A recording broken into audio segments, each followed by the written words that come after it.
Hello, हमारे student 8th standard English medium subject Sanskrit first chapter वंदना।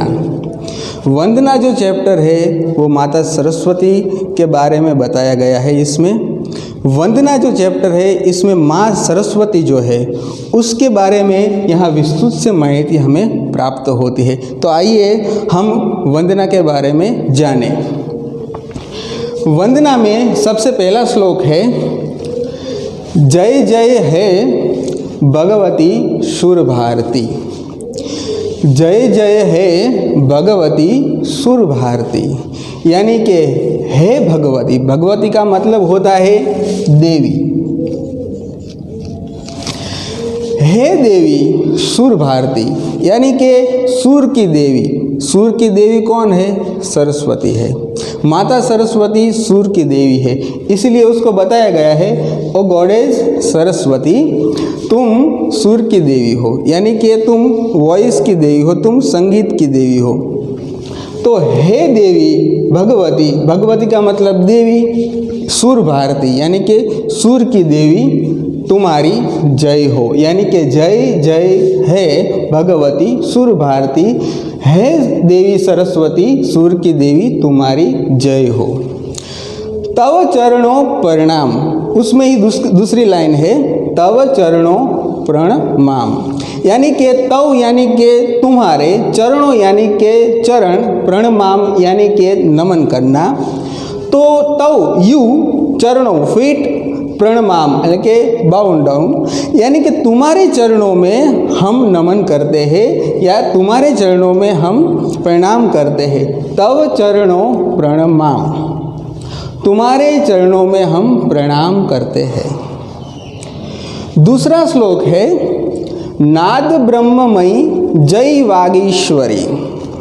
नाद ब्रह्ममयी जय वागीश्वरी। नाद ब्रह्ममयी, नाद ब्रह्म का मतलब होता है, हमारे शास्त्रों में, हमारे वेदों में, हमारे पुराणों में ये बताया गया है कि नाद किसको कहते हैं? जो हमारी नाभि होती है उनमें से जो आवाज़ निकलती है। वंदना में अब हमारा 5वां जो श्लोक है, आसीना भव मानस हंसे। आसीना यानी कि सीटेड, जो सीट है, भव यानी कि बी, और मानस हंस यानी कि स्वान लाइक माइंड। यहाँ पे बताया गया है कि आसीना भव मानस हंसे। जो मानस हंस, जो हंस है उसकी बात यहाँ पे बताई नहीं गई है, मगर हमारा जो माइंड है, हमारा जो माइंड है उसके ऊपर जो मानस हंस यानी कि उसकी उपमा दी गई है, उसका दूसरा प्रयोग बताया गया है कि मानस हंस यानी कि मनुष्य जो है, मनुष्य रूपी माइंड के हंस में, यानी कि मानस हंस में आसीना भव यानी कि तुम विराजमान हो। यहाँ पे हम पिक्चर में देखते हैं कि माता सरस्वती है, वो एक हंस के ऊपर बैठी हुई है, ऐसा पिक्चर में बताया गया है। मगर हमारे यहाँ लेसन में ये बताया जाता है कि मानस हंस में, असलियत में माता जो सरस्वती है वो हमारे माइंड के अंदर, हमारे मानस हंस के ऊपर जो बैठे, ऐसी बात बताई गई है। भव का मतलब होता है बी, आसीना यानी कि सीटेड या सीट। कुंद तुहीन शशि धवले, यहाँ पे बताया गया है कुंद, कुंद यानी कि मोगरा, मोगरे का फूल है वो वाइट है। तुहीन, तुहीन का मतलब आइस, संस्कृत में तुहीन का मतलब होता है आइस, वो भी वाइट है। शशि, शशि संस्कृत में उसका मतलब, इंग्लिश में मतलब होता है मून, तो शशि का मतलब होता है मून। धवले यानी कि वाइट। कुंद तुहीन शशि धवले, मोगरा वाइट है, आइस वाइट है, मून वाइट है, तो कुंद तुहीन शशि धवले, ऐसे आसीना भव मानस हंसे कुंद तुहीन शशि धवले। जैसे तुम मनुष्य के माइंड में विराजमान हो, ऐसी कुंद यानी कि मोगरे जैसी वाइट, आइस यानी कि बर्फ जैसी वाइट, और मून यानी कि चंद्र जैसी वाइट तुम हो, यानी कि तुम श्वेत हो। 6 जो हमारा 6ठा श्लोक है, हर जड़ता करू, हर जड़ता कुरु बोधि विकास। हर जड़ता, जड़ता का मतलब यहाँ पे बताया गया है टेक अवाय इग्नोरेंस, यानी कि हमारी जो बुद्धि है वो वहाँ पे स्टॉप हो गई मान लो, तो उस बुद्धि को चलाने के लिए यहाँ माता सरस्वती का प्रयोजन बताया गया है कि माता सरस्वती की उपासना से हम बुद्धि प्राप्त कर सकते हैं, हम इंटेलिजेंट हो सकते हैं। तो हर जड़ता गुरु बोधि विकास, तो जड़ता को हरने वाली है, हमारी जो दुष्ट बुद्धि है, हमारी जो अमानवीयता वाली बुद्धि है, उस बुद्धि को हर कर बोधि विकास करने वाली है, यानी कि डेवलपमेंट ऑफ इंटेलिजेंस, यानी कि हमारी माइंड को वो डेवलप करने वाली है।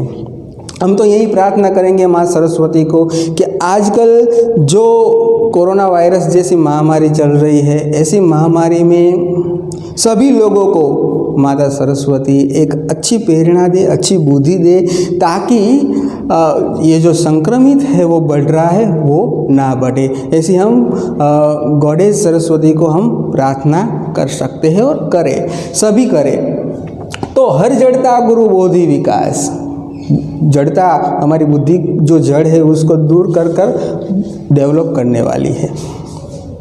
शीत पंकज तनु विमले, शीत पंकज तनु विमले, यानी कि शीत का मतलब भी वाइट होता है यहाँ पे पंकज, तो पंकज का मतलब होता है लोटस, पंकज का मतलब होता है लोटस यहाँ पे। तो जो कमल है वो भी वाइट है। तनु विमले, तनु का मतलब होता है बॉडी, तनु का मतलब होता है बॉडी, और विमले, विमले का मतलब होता है स्वच्छ, क्लीन।